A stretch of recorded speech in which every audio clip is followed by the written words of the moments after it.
नमस्कार साथियों, आइए आज सुपर लेन इंग्लिश के प्लेटफॉर्म पर आपका स्वागत है। आपके लिए हम लेकर आए हैं इस चैनल को कुछ अच्छी चीजें, बेहतरीन ट्रिक्स के साथ इंग्लिश के क्लासेस जो हम आपको प्रोवाइड करेंगे, जो आपके लिए भविष्य में बेनिफिशियल होंगी, यूजफुल होंगी। कुछ इंग्लिश की छोटी चीजें ऐसी होती हैं जिसकी वजह से हम परीक्षाओं में या फिर किसी भी प्लेटफॉर्म पर मात खा जाते हैं। जैसे मान लीजिए एयरफोर्स की तैयारी कर रहे हैं, MTS की तैयारी कर रहे हैं, SSC CHSL की तैयारी कर रहे हैं, इंग्लिश से संबंधित किसी भी चीज की आप तैयारी कर रहे हैं तो छोटी चीजें जो हैं कहीं ना कहीं हमारा सहयोग कर देती हैं। जैसे एक्टिव वॉइस, पैसिव वॉइस देख लीजिए, ये भी मिलती रहती हैं। डायरेक्ट इनडायरेक्ट देख लीजिए, या फिर करेक्शन ऑफ सेंटेंसेस देख लीजिए। कई चीजें ऐसी हैं जिनको हम बेहतर ढंग से तैयार नहीं कर पाते। इसके लिए आपके लिए आ गया है सुपर लेन इंग्लिश। आप इस चैनल को सब्सक्राइब कीजिए, एक दूसरे के पास शेयर कीजिए, लाइक कीजिए और कमेंट कीजिए, जिससे हम बेहतर से बेहतर चीजें आपके लिए प्रस्तुत कर सकें। हम आपके लिए अच्छे से अच्छे क्लासेस लाएंगे जो आपके लिए नॉलेज के दृष्टिकोण से ही नहीं बल्कि परीक्षाओं के दृष्टिकोण से ही बेहतर साबित होगा। ये क्लास ऐसी होगी जो आप 8 से लेकर के 12th तक के ही नहीं बल्कि तैयारी कर रहे बच्चे भी इसका लाभ उठा सकेंगे। जैसे कि आप एक्टिव वॉइस, पैसिव वॉइस को ले लीजिए, ये हमें 8 से लेकर 12 तक तो मिलती हैं, बल्कि आने वाली परीक्षाओं में भी हमको इनका सामना करना पड़ता है। तो इन समस्याओं को दूर करने के लिए आपके लिए सुपर लेन इंग्लिश चैनल आ चुका है और हम इन चीजों को आसान बनाने के लिए ट्रिक के साथ आपको पढ़ाएंगे, ट्रिक के साथ अच्छी चीजें आपको बताएंगे जिसे आप देखकर अच्छे मार्क्स कर सकेंगे। परंतु आपको इस वीडियो को अंत तक देखना है और हमारा सहयोग करना है, बल्कि इस चैनल को सब्सक्राइब करके शेयर भी करना है। आइए आज के इस क्लास में हम पढ़ेंगे वॉइस को हिंदी में हम वाच्य कहते हैं। वैसे आप सभी लोग जानते हैं कि वॉइस 2 प्रकार का होता है। पहला एक्टिव वॉइस, दूसरा पैसिव वॉइस। हम एक्टिव वॉइस क्यों बनाते हैं, हम पैसिव वॉइस क्यों बनाते हैं, हम एक्टिव वॉइस को कब पहचानते हैं, हम पैसिव वॉइस को कब पहचानते हैं। दोस्तों देखिए, सीधी सी बात यह है, when we want to know the doer of the sentence and when we want to highlight the subject of the sentence, then we use active voice. जब हम वाक्य के कर्ता को जानना चाहते हैं या उसके कर्ता को हाईलाइट करना चाहते हैं, कर्ता पर यानी कि सब्जेक्ट पर एम्फेसिस ले करना चाहते हैं, जोर देना चाहते हैं, तब हम एक्टिव वॉइस का प्रयोग करते हैं। जैसे कि आपको पता है एक्टिव वॉइस में सब्जेक्ट की प्रधानता होती है, हमें सब्जेक्ट पर ही फोकस करना होता है। On the contrary to it, इसके विपरीत, जब when we want to highlight the object of the sentence, then we use passive voice। जब हम वाक्य के ऑब्जेक्ट को हाईलाइट करना चाहते हैं, उसको प्रदर्शित करना चाहते हैं, उस कर्ता के द्वारा किए गए कार्य को दिखाना चाहते हैं, तब हम पैसिव वॉइस बनाते हैं। आप नोट्स बना सकते हैं, आप हेडिंग डाल सकते हैं। वॉइस 2 प्रकार का होता है, एक्टिव वॉइस और पैसिव वॉइस। आप लिख सकते हैं, वीडियो को पास करके आप लिख लीजिए। अगर चाहिए आप हमारे साथ नोट्स बनाते रहिए, आपकी तैयारी होती रहेगी। चलिए, तो सीधी सी बात है, हम पैसिव वॉइस या एक्टिव वॉइस क्यों बनाते हैं, एक्टिव वॉइस क्यों बनाते हैं। एक्टिव वॉइस को हमने बता दिया, सीधी सी आप शॉर्ट में लिखिए, टू हाईलाइट हम बोलेंगे भी, आप लिख सकते हैं to highlight the subject, subject, to highlight the subject of the sentence, sentence, to highlight the subject of the sentence। बस इतना समझिए, to highlight the subject of the sentence यानी वाक्य के कर्ता को, सब्जेक्ट को हाईलाइट करने के लिए हम एक्टिव वॉइस का प्रयोग करते हैं। जैसे he has bought a new car, he has bought a new car। देखो, उसने एक नया कार खरीदा है। हम किसको हाईलाइट कर रहे हैं? हम सब्जेक्ट को। किसने खरीदा है? उसने। सिंपल सी बात है, हमको पता हो रहा है कि यहाँ पर सब्जेक्ट की प्रधानता है और ये किस प्रकार का सेंटेंस किस वॉइस में है, तो हम सीधे सी बात कह सकते हैं ये एक्टिव वॉइस में है। तो बात समझ में आई? सीधी सी बात आप ये याद रखिए कि सब्जेक्ट को हाईलाइट करने के लिए हम एक्टिव वॉइस का प्रयोग करते हैं। अब बात करते हैं पैसिव वॉइस की। आप इसे चाहें तो लिख सकते हैं। बात करते हैं पैसिव वॉइस की। इसी का विपरीत पैसिव वॉइस का प्रयोग हम ऑब्जेक्ट को हाईलाइट करने के लिए करते हैं। जैसे टू हाईलाइट द ऑब्जेक्ट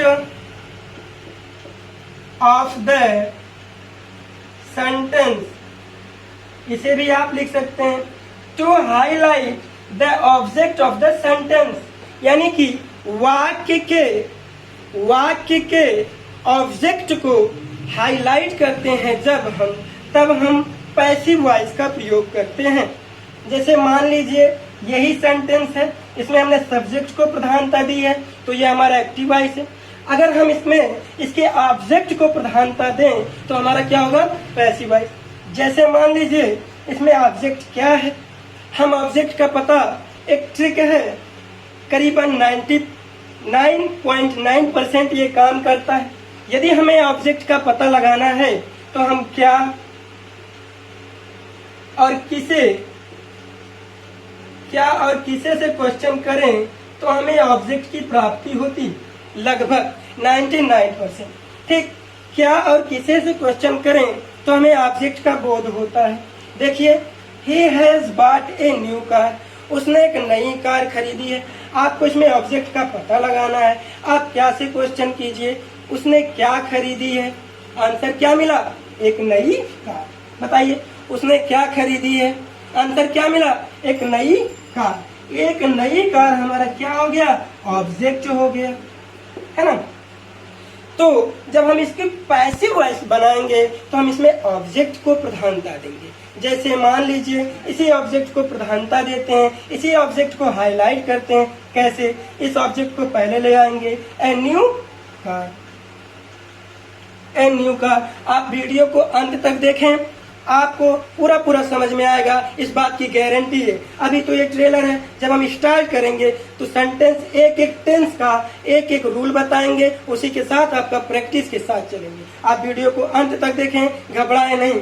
देखिए ए न्यू कार, अब देखिए हैज है, जब हम इसकी पैसिव बनाते हैं तो कुछ रूल्स होते हैं, जो रूल्स आपको बताएंगे आने वाले क्लास में, आपको लिखवाएंगे, एक रूल बताएंगे, एक नियम बताएंगे, जिससे आपको आसानी होगी, आप बड़े आसानी से एक्टिव वॉइस पैसिव वॉइस कर लेंगे।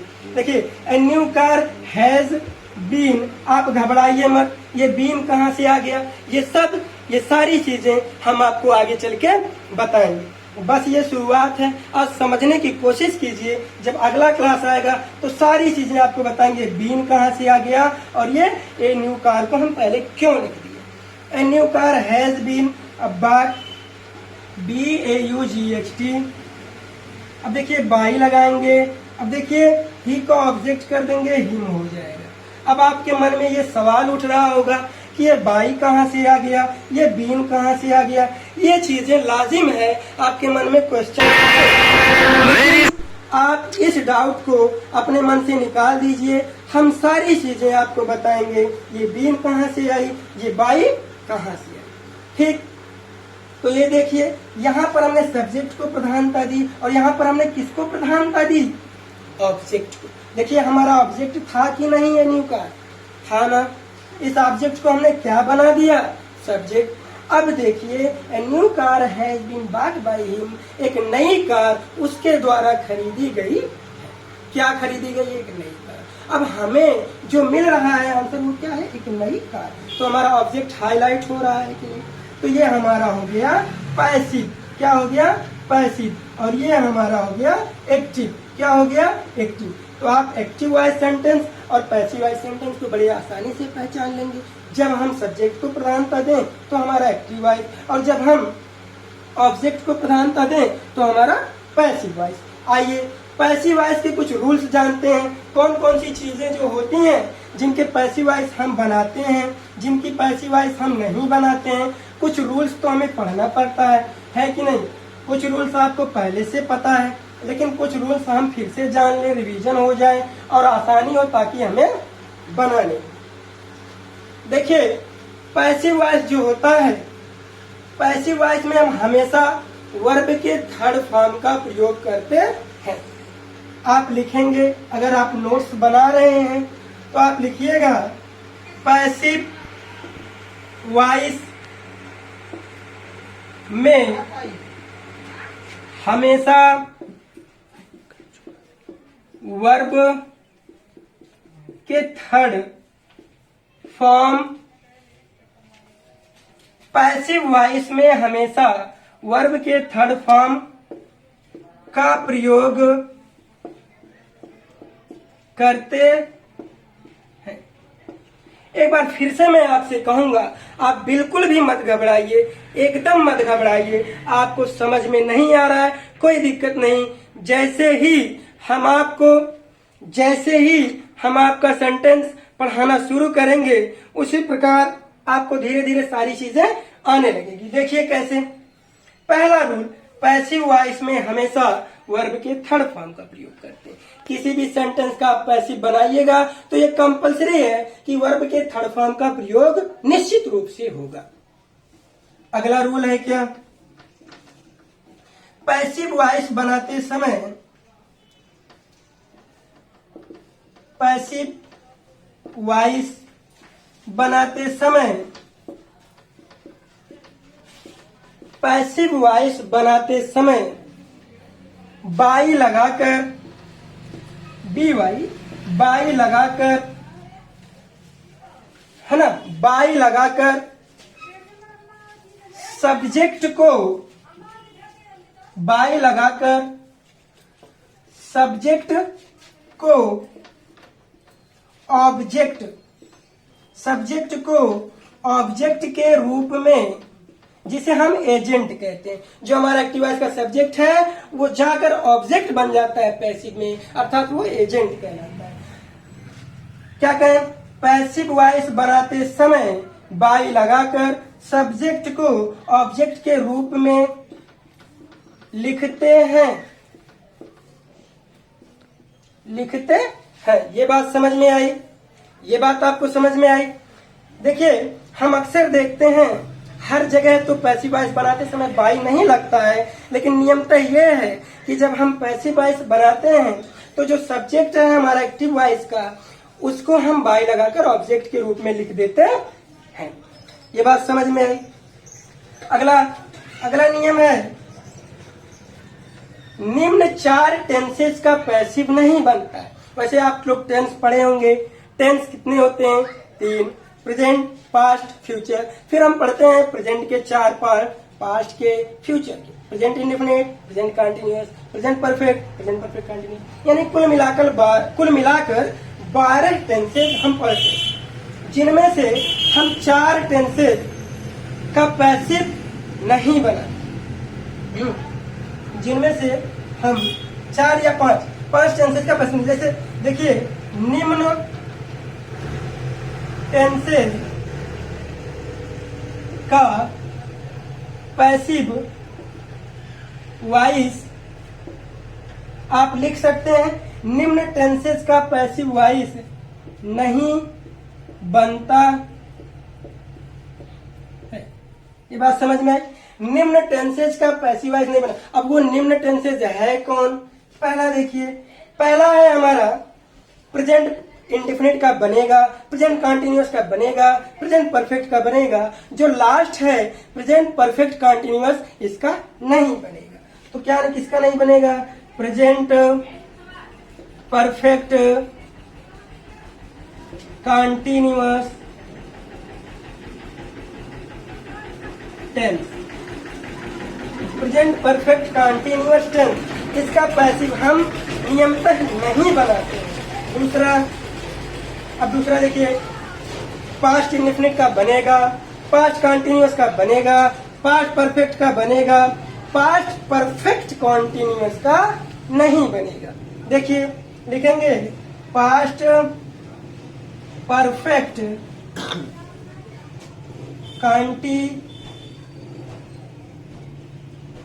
Continuous tense. इसका हम पैसिव नहीं बनाते हैं, इसका हम पैसिव नहीं बनाते हैं। और किसका नहीं बनता है? पास्ट परफेक्ट कॉन्टिन्यूअस हो गया। अब फ्यूचर इंडेफिनिट, फ्यूचर परफेक्ट का बनेगा, फ्यूचर इंडेफिनिट का बनेगा। लेकिन फ्यूचर कॉन्टिन्यूअस और फ्यूचर परफेक्ट कॉन्टिन्यूअस का पैसिव नहीं बनेगा। किसका नहीं बनेगा? फ्यूचर कॉन्टिन्यूअस का नहीं बनेगा। फ्यूचर कॉन्टिन्यूअस टेंस, इसका पैसिव नहीं बनेगा। आप नोट्स में लिख सकते हैं कि निम्न टेंसेज का पैसिव वॉइस नहीं बनता है। प्रेजेंट परफेक्ट कॉन्टिन्यूअस का नहीं बनेगा, पास्ट परफेक्ट कॉन्टिन्यूअस का नहीं बनेगा, फ्यूचर कॉन्टिन्यूअस का नहीं बनेगा, और एक और है वो है फ्यूचर परफेक्ट कॉन्टिन्यूअस। दिख रहा है आप लोगों को? दिख रहा है ना? अगला लिखेंगे future perfect continuous tense, future perfect continuous tense.